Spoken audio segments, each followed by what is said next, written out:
है अटल अपना इरादा, हौसला बुलंद है, मुश्किलों में मुस्कुराना ही मुझे पसंद है। दिल्ली बहुत हसीन है, ये वाक्य बेगूसराय की आन बान शान कवि प्रफुल्ल मिश्रा जी की है। मैं डॉक्टर मुसर्रत जहां, मनीष अमित मेमोरियल हॉस्पिटल बेगूसराय। आज जो हमारे गेस्ट हैं वो हमारे बेगूसराय की आन बान और शान कवि प्रफुल्ल मिश्रा जी हैं। आइए हम उनसे मिलते हैं, उनकी कविताओं के बारे में जानते हैं, उनकी ज़िंदगी के बारे में जानते हैं कि दिल्ली इतनी हसीन क्यों है। नमस्कार सर, स्वागत है हमारे स्टूडियो में। आपने अपना कीमती वक्त हमें दिया, हमें अपनी कविताओं के बारे में, अपनी ज़िंदगी के बारे में कुछ बताएं सर। नमस्कार आप सबों को, तो तमाम लोगों को बहुत बहुत नमस्कार, आदाब, सत श्री अकाल। सौभाग्यशाली मैं खुद को भी मानता हूँ, जितना आपने कहा कि आज आप लोगों ने जो ये अवसर मुझे प्रदान किया है, मुझे बहुत अच्छा लग रहा है और अपनी बातों को शेयर करके आप सबों से बहुत अच्छा महसूस कर रहा हूँ कि दिल्ली बहुत हसीन है। मेरी शुरुआत आपने इसी से की है। मैं थोड़ा सा उसके बारे में बता दूँ कि कोई भी कवि जब चर्चित बनता है उसके लिए एक लंबा संघर्ष होता है, बहुत बड़ा सफ़र होता है। यूं ही नहीं कोई एक दो दिनों में, एक दो वर्षों में कामयाब हो जाता है। दिल्ली बहुत हसीन है, मगर क्यों? तो यहाँ के बूढ़े नटखट, बूढ़ी फैशनेबल, लड़के चॉकलेटी और लड़कियाँ नमकीन है, इसीलिए दिल्ली बहुत हसीन है। इसीलिए दिल्ली बहुत हसीन है। बार्गेनिंग खूब है, बार्गेनिंग खूब है, लक्ष्मी सबकी महबूब है, जेब गरम तो सब कोई आपका। यहाँ पे कड़की जुर्म संगीन है, इसीलिए दिल्ली बहुत हसीन है। शब्दों को देखेंगे कि बहुमंजिली इमारतें हैं, बहुमंजिली इमारतें हैं, ऊपर में रहने वाले नीचे वाले को शायद ही जानते हैं। बहुमंजिली इमारतें हैं, ऊपर में रहने वाले नीचे वाले को शायद ही जानते हैं।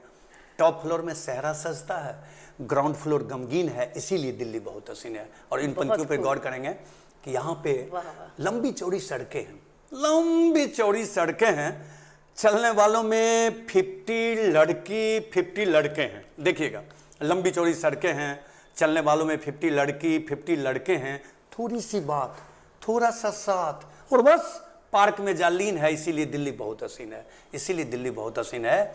और बिजनेसमैन कुबेर है, बिजनेसमैन कुबेर है, मजदूर दंत 100 वाला शेर है, मस्ती में दलाल है, सज्जनों को रोटी का सवाल है, जी रहे हैं वही जिसकी बुद्धि महीन है, इसीलिए दिल्ली बहुत हसीन है। और कुतुब मीनार बौना है, गौर कीजिएगा, कुतुब मीनार बौना है, इंडिया गेट धुआं का बिछौना है, लाल किला तंग है, चोर बाजार पालका बाजार और चांदनी चौक रंगीन है, इसीलिए दिल्ली बहुत हसीन है। और इन पंक्तियों को गौर करके सुनिएगा कि स्वर्गीय डॉक्टर आनंद नारायण शर्मा जी कहते थे कि प्रफुल्ल जब भी पढ़ना तो 2 बार, आप एक बार में सुने। मैंने कहा है यहाँ पे हर कोई साफ है, यहाँ पे हर कोई साफ है, कोई दिल से कोई दिमाग से। यहाँ पे हर कोई साफ है, कोई दिल से कोई दिमाग से।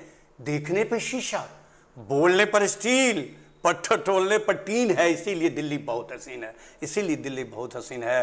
राजघाट में गांधी जी सो रहे हैं, राजघाट में गांधी जी सो रहे हैं, जीबी रोड में न जाने क्या हो रहे हैं। राजघाट में गांधी जी सो रहे हैं, जीबी रोड में न जाने क्या हो रहे हैं। आसमां छूते 5 स्टार होटलों के सामने झुग्गी बस्तियां, ओ क्या सीन है, इसीलिए दिल्ली बहुत हसीन है। और अंत में बस बड़ी दुख के साथ कहना पड़ता है कि बस में बलात्कार, अशोक भवन में राजनायकों का सत्कार, वोट कलम में नेताओं का आश्वासन और पार्लियामेंट असर विहीन है, इसीलिए दिल्ली बहुत हसीन है। इसीलिए दिल्ली बहुत हसीन है। इसीलिए दिल्ली बहुत हसीन है। बहुत खूब, बहुत खूब। शुक्रिया। आप शायद मैं ये कविता अगर आपके मुख से नहीं सुनती तो मुझे इतना समझ में नहीं आ पाता। और ये सही बात है कि जिसने जो कविता लिखी है वो उसका विवरण वही कर सकते हैं। प्रफुल्ल जी, जिस तरह की कविता की रचना आप करते हैं, इस कविता को क्या कहा जाता है? अगर सामान्य शब्दों में देखें तो मैं इसलिए तो यही कहूँगा कि समसामयिक घटनाओं पर आधारित जो कविताएं होती है, लोगों के लिए जनोपयोगी कविताएं, मैं इसे कहता हूँ अपने मन से। काव्य यात्रा के दौरान आपको किन किन बड़ी हस्तियों से मिलने का सौभाग्य प्राप्त हुआ, कुछ बताएं? बहुत अच्छा सवाल है मुसर्रत जी, मैं चाह रहा था कि ये सवाल आप पूछें क्योंकि बिना इसका जवाब दिए मैं इस परिचर्चा कहिए, इंटरव्यू कहिए, अधूरा मानता। तो क्योंकि मैं सबसे पहले बता दूं, मैं सौभाग्यशाली मानता हूं खुद को, चूँकि मैं 40 वर्षों का ये लंबा सफ़र है। इस दौरान बड़ी बड़ी हस्तियों से बातचीत करने का मौका मिला, सानिध्य मिला, मंचस्थ होने का मौका मिला। तो सबसे जो बड़ा मंच मैं मानता हूँ कि जानकी वल्लभ शास्त्री, इतने बड़े कवि, उनके बगल में बैठ के मैं काव्य पाठ करने का मुझे मौका मिला। आरसी प्रसाद सिंह, यह जीवन क्या है, निर्जरा, जिनकी कविता बहुत चर्चित है, उनके साथ सानिध्य उनका मिला। और नागार्जुन जो जन कवि थे, उनको देखने और सुनने और बैठ के उनके बगल में बैठने का मौका मिला। ये और रही बात नए कवियों में, तो नए कवियों में कुमार विश्वास जी, राहत इंदौरी, मुनव्वर राना, चाहे एहसान कुरैशी, कविता तिवारी, सुनील जोगी, जितने भी बड़े हैं आधुनिक सबों के साथ उनके पूर्व के मंच संचालन का काम किया और कुछ के साथ काव्य पाठ भी किया है मैंने। और इधर कुमार शानू जी, आधे घंटे तक हमारी बातचीत चलती रही। कुमार शानू ने मुझसे कहा भी कि जो आप मेरे गाने को लिखें, तो उनको मैं नहीं गया। मुकेश खन्ना, जिसे भीष्म पितामह, शक्तिमान जानते हैं, तो उनका मंच संचालन करने का मौका मिला। हम लोग 3 घंटा एक चेयर एक सोफा पर बैठ के थे। तो मुकेश खन्ना ने भी खड़ा होकर पहले लंबाई जांची, मजाक चला। वो बोले कि मुंबई आइए मेरे यहाँ आप काम दाम करना, तो उनके साथ में मौका मिला। अभिषेक बच्चन जो पटना में हम लोग मिले ना, शत्रुघ्न सिन्हा, राजेश खन्ना, सबों के साथ सौभाग्य मिला। लेकिन सबसे बड़ी बात मैं अभी तक मानता हूँ, 2-3 घटनाएं मेरे साथ। इस साहित्य कुंभ लगा था सिमरिया में, विपिन जी, ईश्वर जी और सब मुरारी बाबू, तो उसमें हम 5 कवि, मैं उसका अभी अशांत भोला जी मेरे गुरुदेव हैं। मैं बता दूं, गुरु का नाम आपने नहीं पूछा। जी। मेरे बहुत इस मार्ग में बहुत सारे लोगों का आशीर्वाद मुझ पर है। एक तो मेरे बाबूजी का, उनका संस्कार मिला। एक बहुत बड़े मुक्तक सम्राट हैं, इन दिनों सबको जानते हैं, वो 5 दशकों से लिख रहे हैं, उनकी रचना इच्छा पड़ रही है, वो अशांत भोला, उनका आशीष। तो हम थे, अशांत भोला थे, डॉक्टर रमा मौसम, डॉक्टर सच्चिदानंद पाठक, और अभी आपको इंटरव्यू देने आ रहे हैं अमरेंद्र जी, ये भी थे उस मंच पे। वो बहुत बड़ा मंच था, बहुत मतलब अच्छा लगा था।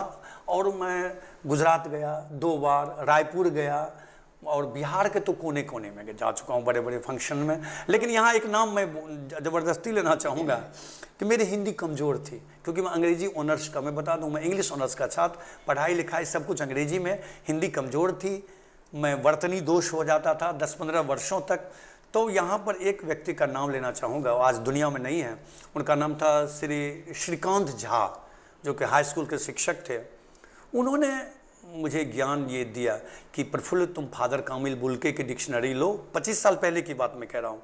और तब मैं वहाँ से उनका नाम लेना चाहूँगा। और सबसे बढ़कर मैं नाम लूँगा स्वर्गीय शशवीर मिश्रा, जो 8, 9, 10 साल की उम्र में मेरी उंगली पकड़कर मंचों तक ले जाते थे और आज दुनिया में नहीं है। तो बहुत सारे लोगों का आशीर्वाद मिला, तब प्रफुल्ल यहाँ तक पहुँचा है।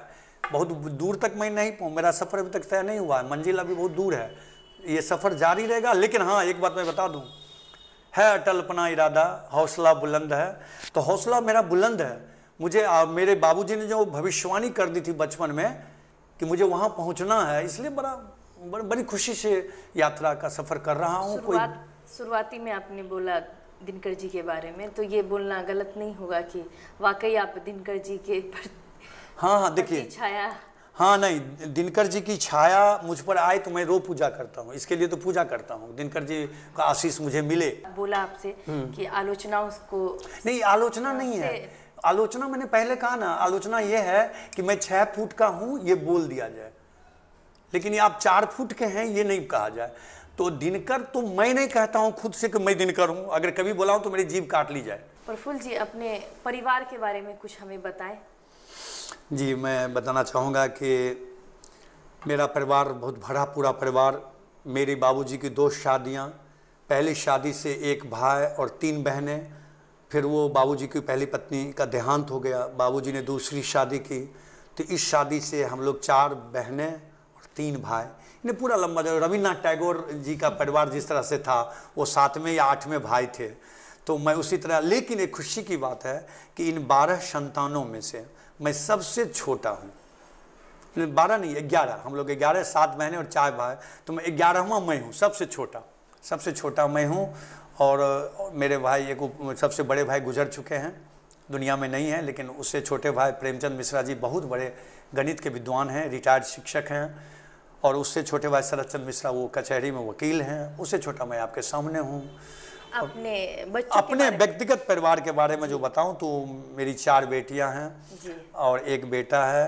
आपके बच्चों को कविताओं में कितना इंटरेस्ट? हाँ, ये राज की बात मैं बता दूं और कुछ खुशी भी मिलेगी आपको, कुछ दुख भी होगा कि मेरे बड़े बेटे जो हैं, एक ही बेटा है, वो हजारों गीत अंग्रेजी के गाते हैं। हिंदी की ना एक गीत तो जहाँ सुने हैं ना देखे हैं, और गाना गाते हैं तो अंग्रेजी जी। लेकिन वो बराबर कहता है कि मैं दुनिया में एक ही कवि की कविता को सुनता हूँ और अच्छा लगता है, वो पापा की कविता। हमारे स्टूडियो के माध्यम से आप नए कवियों को क्या सलाह देना चाहते हैं? बस 2 पंक्तियों मुसर्रफ जी चलते चलते कि आप पहला काम साहित्य को धर्म समझें, पूजा समझें, आराधना समझें, ठीक, और अपने अंदर अभिमान ना आने दें, शालीनता और विनम्रता कभी नहीं छोड़ें, मंचों के पीछे ना जाएं, रचनाएं ऐसी लिखें कि रचनाएं आपको मंच दिलाएगी। आदमी को और सवाल, समाज में को क्या आप?